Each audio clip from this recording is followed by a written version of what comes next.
The Detroit Lions just put the entire NFL on notice with a statement win against the Baltimore Ravens and completely proved that that Week 1 loss to the Green Bay Packers was nothing but a fluke. This Baltimore Ravens team was the same team that beat us 38-6 less than 2 years ago, the same year we went to the NFC Championship. Now, I must say, as a Detroit Lions fan, this is probably one of the top 5 most impressive wins I have seen in the Dan Campbell era, and just as a Lions fan in general. This was a huge victory and showed that we can finally stop and beat running quarterbacks, which is going to be huge moving forward, especially with the amount of running quarterbacks in the NFL nowadays. Now, another reason this is a huge win is because it now puts us at 2-1, which means we're on track for a winning record this year, as well as we are now, technically half a game down in the division, but basically tied for that first spot in the NFC North, which is also huge. Now, there's a lot to go through in this game. Obviously, a ton of key moments, key plays, key players that played a huge vital role. A lot of players to talk about, and then also some credit to give to some of these staff members, because man, this was an impressive win, like I said. And the fact that we didn't even play our best and we still felt like we dominated just shows the potential that this team does have. Now, turnovers is where it helped us win this game. Having no turnovers is the key to winning every single game for this Detroit Lions team. If we don't turn the ball over, I highly doubt we'll ever lose a game, genuinely. And obviously, the punch out from Hutch, getting us the ball, helping us kick a field goal, that was huge. So forcing that one turnover definitely saved us, especially in the moment. And then time of possession, the Lions also with 33 minutes to the Ravens 28 minutes. That's also huge. Now let's get into some individual performances real quick. We're going to talk about a lot of players, kind of go through, what they did, how impactful they were, and then we'll shout out to some coaches at the end. Let's go ahead and start on the offensive side of the ball, starting with Jared Goff, because this guy, if I had to grade him, I'd give him like a B+, because, he was phenomenal. He had a couple bad throws that you were kind of like, what are we doing? But overall, he was phenomenal. 20 and 28 passing, as well as 202 yards and a touchdown. And hey, not to mention 4 carries for 6 yards. Come on. that's a little homie right there, as Chris Collinsworth would say. I thought Goff looked a lot more mobile last night. Like, he was moving around in the pocket, getting, escaping pressure. I liked what I saw there. Now, moving to the running backs, obviously David Montgomery, the offensive player of the night.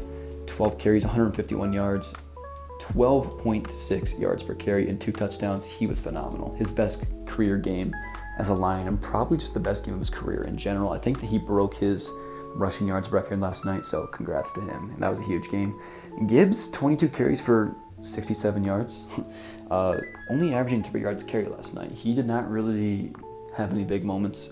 He didn't, 3 yards a carry is not very good for Gibbs. He's a dude who's averaging 6 yards a carry on, the normal. So now to cut him some slack, the offensive line wasn't phenomenal in the first half, and the run blocking wasn't great, but man, overall the offensive line did dominate, but he just couldn't really get any good open holes until that second half. But he did have 2 touchdowns, and he played well. Receiving wise, Amon-Ra St. Brown, 7 catches for 77 yards. You didn't really hear his name much until the end of the game when we needed him. And then he got that huge touchdown, obviously, as well as that huge 4th down catch. J-Mo, only 2 catches, both coming in the first drive of the game, but they were huge catches that set us up for that first touchdown. Laporta, 4 catches, 33 yards, solid there. And then Jahmyr Gibbs also with 5 catches for 32 yards. And then obviously the offensive line, man. They were, 0 sacks allowed. Come on, that's crazy. They were phenomenal. I got to give it to them. They did everything they needed to, and they struggled here and there run blocking. But man, when it came down to it, and we needed a big play, they opened that hole up for David Montgomery and for Jahmyr Gibbs. So they were great. Moving to the defensive side of the ball, we'll start with Captain Jack, who had 8 tackles as well as a sack. Brian Branch had his struggles last night. He had that dropped interception, which was a pretty bad drop, and then obviously he just had a couple bad penalties and just didn't really look himself. But overall, he did what he needed to do. He wasn't horrible, but definitely not his best game. Derek Barnes had a huge game, 4 tackles and a sack as well. He looked like everything we ever wanted him to, and that's the reason we paid him right there. He made some first down saving tackles. That sack was huge. He was phenomenal. Now, Al-Qaeda Muhammad, I've been telling people since before the season started that this guy needs to be our starting D-end. He was incredible last night, and man, he had a couple sacks last year when he came in, and then now, he came off the couch, and then now he's probably going to be our starter for the rest of the year. 2.5 sacks last night. He's already got 3.5 on the year. Also had, 2 tackles for loss, as well as 3 QB hits. He was incredible. I am so happy for that guy. Kirby Joseph, didn't really see much of him, didn't do much, but overall did his job. Nothing really to say there. Terrion Arnold, now here's a guy who, I need to hear you guys' opinion on this, because I've been trying to defend this guy since we've, drafted him. And to be honest with you, I never wanted to draft him. I really wanted Nate Wiggins or Kool-Aid McKinstry, or even Cooper DeJean. But honestly, like once we drafted him, I was like, all right, I'm all in. Brad trusts him, so do I. And it's, week 3 of his second season, he has yet to really impress me at all. He had a good game against the Vikings last year in that, last game of the season, but other than that, he has yet to really have a big game. Now, I still have faith in him. I think he's going to work out and develop, but seriously, he had some bad moments. Now, given that penalty on him was a really bad call, that was horrible, but, he always has those, bad calls, but he still gave up a touchdown. He still gave up, a couple big throws, but you got to give him credit. Second half, he locked in. He didn't give up much, and he looked a lot better. He was able to clean up his act, so you got to give him credit where it's due. Aiden Hutchinson, huge sack and forced fumble towards the end of the game. Didn't do much all game. He got a few pressures, so he definitely did something, but, didn't do much until that, huge play at the end where he had back-to-back defensive plays with the forced fumble and the sack. Meek Robertson, how phenomenal has he been this season? You barely hear his name get called. He has been great. Same goes for DJ Reed. That fumble recovery, almost had 2 fumble recoveries. Just you rarely hear his name get called. He's been great. Anzalone with half a sack. He didn't do too much outside of that, but definitely had a couple good pressures. I've seen him getting pressure a lot. Trevor Nowaski with a sack. Good to see that. DJ Reader had a few really nice tackles. I liked what I saw there. And obviously, I thought that the rookie, Tyleek Williams, had a couple really nice plays as well. He had a couple nice tackles. And overall, I thought the defense was phenomenal. Overall, I got to give the offense an A-. I thought that, there were moments where they kind of stalled, like towards the end of the first half. They didn't really look great, but overall, they dominated this game as well as 296 plus yard drives.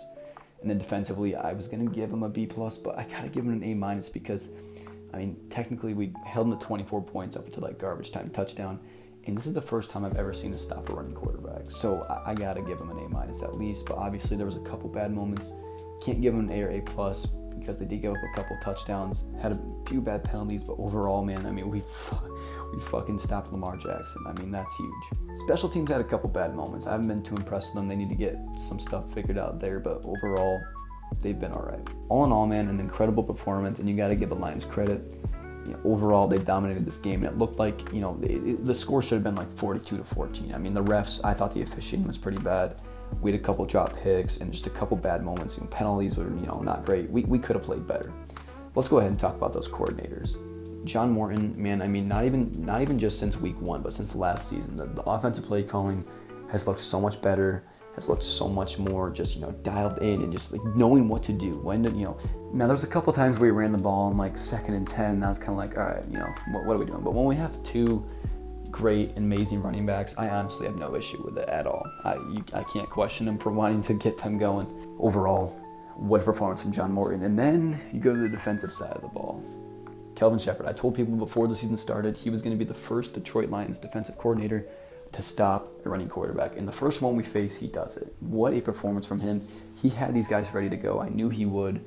And, these guys were flying around and just, 7 sacks. That's incredible. And, I really am so happy for him and just all these guys on defense. I have so much confidence in this defense moving forward. I really don't see any offenses, obviously the Bills are great, but I really could see us destroying any offense if we play up to, if we come prepared to play up to our standards. Dan Campbell, continue to be you, man. Those 3 4th-down conversions were huge. If I had to give the 3 keys to success of how we won this game, it would have to go like this. Number 1, no turnovers as well as forcing a turnover. Number 2, the 3 4th-down conversions. And then number 3 would probably have to be the 7 fucking sacks as well as not giving up any sacks. And then obviously you had the David Montgomery huge runs, the Hutch forced fumble, but man, those 4th-down conversions were huge. Dan Campbell, continue to be you, man. We appreciate you and we love you. Overall, what a win. What a statement win. We've got 2 winnable games coming up here, as well as 2 tougher games right before the bye week against the Chiefs and Bucs. I honestly do think that we could go 4-0 in that stretch. It would be huge to be 6-1 at the bye because we got some tough games coming up after the bye as well. But what a win, a statement win. There's no team that I think we can't beat anymore. The Ravens were like the one team, the Bills are up there, but I really think we could have beat them last year with a healthy defense. And I think that they're definitely beatable. But overall, huge statement win. Let me know your guys' favorite moments in this game down in the comments. Your favorite moments, favorite player moments, whatever. And just thank you guys so much for watching. I appreciate it. Make sure to like, comment, subscribe. Go motherfucking Lions. Let's keep this thing rolling. You guys have a good one. Peace.